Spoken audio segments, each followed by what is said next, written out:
everyone. Good morning, good afternoon, good evening, depending on where you are on the globe. Yes, welcome to my channel, Bimbola with Kids. I'm here today with an exciting and interesting topic.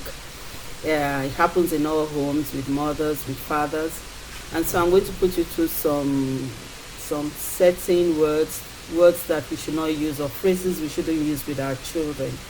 And let's say about 7 of them. I'm going to make it a very short one, but please stay with us. All right. So, but the very first phrase I thought about, sharing with the parents are using adjectives. Don't tell a child you are so. The phrase you are so what? You are so lazy. You are so wicked. You're so not intelligent. Using adjectives to describe children's behavior is not usually proper. We should make sure that we don't use labels that are going to shortchange kids. Now, why am I saying this? I'm saying it because kids, it doesn't actually get out of the heads of these children after a very long time. We need to be careful how we use words, because children just feel, oh, maybe I'm not capable enough. Maybe I can't do this, or I can't ever do it. If there are words that we're using with them at any time, or we're using on them at any time, it should be words of encouragement. Oh, you can do this thing better. Yes, I know you don't understand how to do it, but I'm going to put you through it. Those are the kind of words that we should use. So using the word you are so this, using adjectives that are inappropriate, we should make sure we don't use such words. Secondly, we should not also tell the child not to cry. Don't say, don't cry. It's an expression of an emotion. So allow that child to cry. It's okay with toddlers. Toddlers can't speak. They can't talk. So most of the time when they find things difficult, or maybe they are not just comfortable about something, you see them cry out. And that's how it is with young kids. It's okay to express emotion. So it's okay to tell a child, you can cry, but then make sure that you are able to tell what it is, especially for children who can express themselves. They should be able to say, oh, this is what is wrong, but then don't let that child keep their emotions without expressing it. It's okay to cry. It's just for a certain time, and then they get over it. Now, thirdly, we should not also tell, compare children. Most of the time I hear parents say, oh, you're not just like your sister. Your sister does her bed well. Your sister does the kitchen chores well.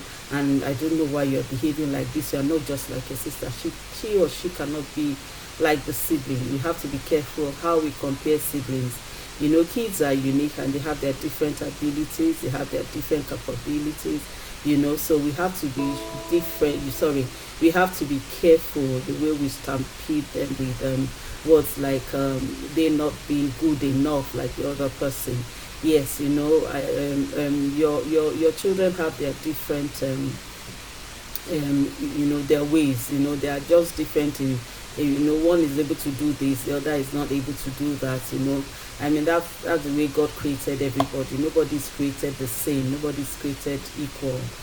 So we should be careful how we use terms like that. And then thirdly, we should also let children know that I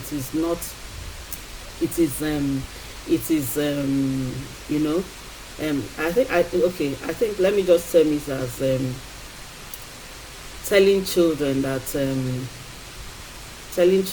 oh sorry, I just forgot this stuff at all. Okay, let me just bring out the fourth one.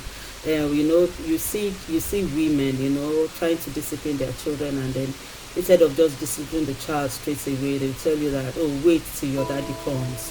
What you're telling that child is that you are not, you don't have the capacity, to discipline that child, or maybe there's only one parent in the family that the child is supposed to be listening to. No, you should be good enough. You should be able to tell your child what is wrong and what is right at any time. You don't have to wait for daddy, because after a while, that child just feel that, oh, I can't get away with anything because my dad is not at home, and so they begin to misbehave. No, When you're at home, you should be able to give your word, and you should be able to be firm. You should be able to, set boundaries that every child must follow through with, whether the other parent is there or not. And then another thing, that we should also be careful how we use it is the fact that most of all, we give praises like, oh, good job, you're a good girl, you're a good this, you're a good, yeah. It's okay to give praises, and it motivates children a lot. But it's also, there are also phrases that are going to stay with the children for a very long time. I think we should praise behaviors, we should praise accomplishments, but not children all the time, because if they come all the time, those praises come all the time. When you don't give it, then the child begins to feel oh, am I not doing well any longer or something. So we should make sure that we only give praises that for that particular time, for good jobs done. Oh, I like the way you've done your homework so early. I like the way you have done this. I like the way you did this. That would be okay, but it's not every time you say, oh, you're a smart girl, you're a good girl. Yes, it's good to say it once in a while, but not all the time, or if not, it begins to lose its value. Then we should also let children, also most of the time you see parents say, oh, if you do this, I'm going to reward you with this. We shouldn't allow children make us, what word should I use right now? I think we shouldn't allow our children make us, there's a particular word I want to use, but I can find it in my head right now. All right, so most of the time you say, oh, if I do this, I'll reward you with this. If you do this chore, I will do it. You shouldn't, getting your child to do something at home, or getting your child to do anything at all, does not need a reward. That's just putting that child through life. Your parents also did the same by telling you do this and do that.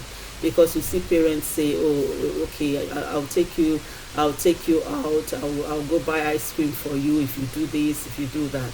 Giving a reward is okay. I'm not saying it's not nice to give a reward, but do not make it don't make it something you do all the time, which means you only get your children to do things for you because they're expecting something in return. No, we should teach them to always be kind. We should teach them to know that it's okay, to help other people without getting something out of it.